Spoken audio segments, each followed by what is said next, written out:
Halo Sobat Efek yang terkasih, berjumpa lagi dengan saya Frater Rian dalam Renungan Harian edisi Senin 12 Juni 2023. Sebelum kita merenungkan sabda Tuhan pada hari ini, marilah kita hening sejenak dan bersatu dalam doa. Dalam nama Bapa dan Putra dan Roh Kudus, amin. Allah Bapa Tritunggal Maha Kudus, kami bersyukur kepadamu atas curahan rahmat-Mu pada hari ini yang boleh kami terima. Ya Bapa, kami mohon bimbingan-Mu, bukalah hati dan budi kami untuk merenungkan sabda-Mu pada hari ini, sehingga sabda-Mu lah yang menguatkan kami dalam setiap tugas dan tanggung jawab kami dalam hidup kami sehari-hari.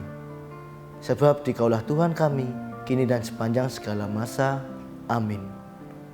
Dalam nama Bapa dan Putra dan Roh Kudus, amin. Saudara-saudari yang terkasih, bacaan Injil pada hari ini berbicara tentang khotbah Yesus di bukit, atau yang lebih kita kenal tentang sabda bahagia. Dalam bacaan hari ini, Yesus tampil sebagai Musa baru yang mengajarkan hukum baru, yakni hukum kasih.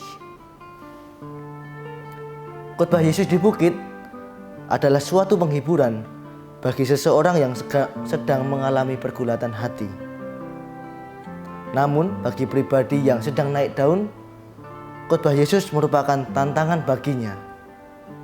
Sebab setiap pribadi diajak untuk bijaksana dalam memposisikan hidupnya atau dirinya sebagai pengikut Yesus.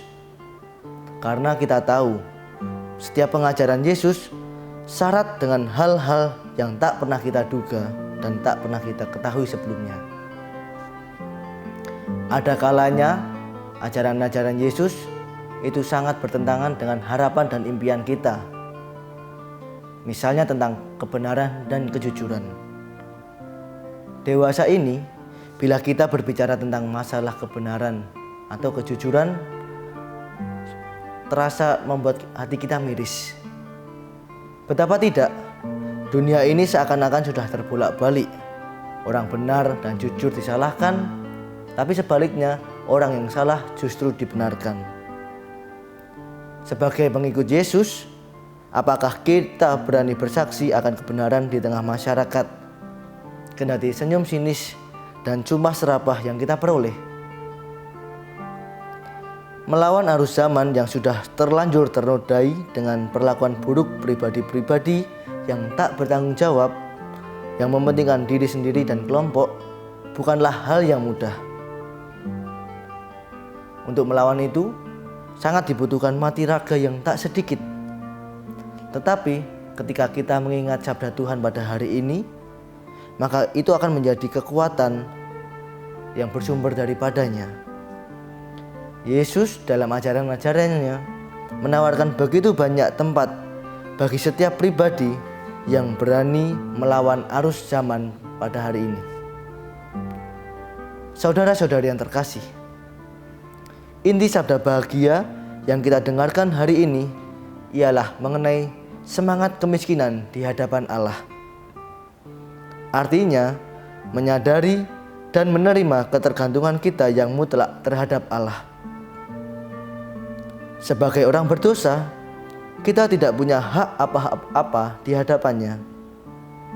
Kita hanya dapat berharap pada kerahimannya saja, dan dalam kesadaran bahwa kerahimannya tidak terbatas, jauh lebih besar melebihi segala dosa-dosa kita.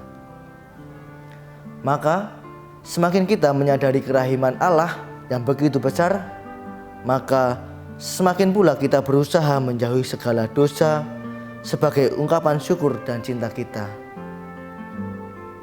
Dari sikap dasar ini, mengaruhlah sikap-sikap lain yang disebut dalam sabda bahagia, yakni berduka untuk dosa sendiri dan dosa orang lain, sikap lemah lembut, rindu akan kebenaran, murah hati, murni hati, pembawa damai, dan kesabaran dalam menanggung derita. Semoga sabda Tuhan pada hari ini semakin meneguhkan iman kita dan kepercayaan kita sebagai orang Kristiani. Tuhan memberkati kita semua. Amin.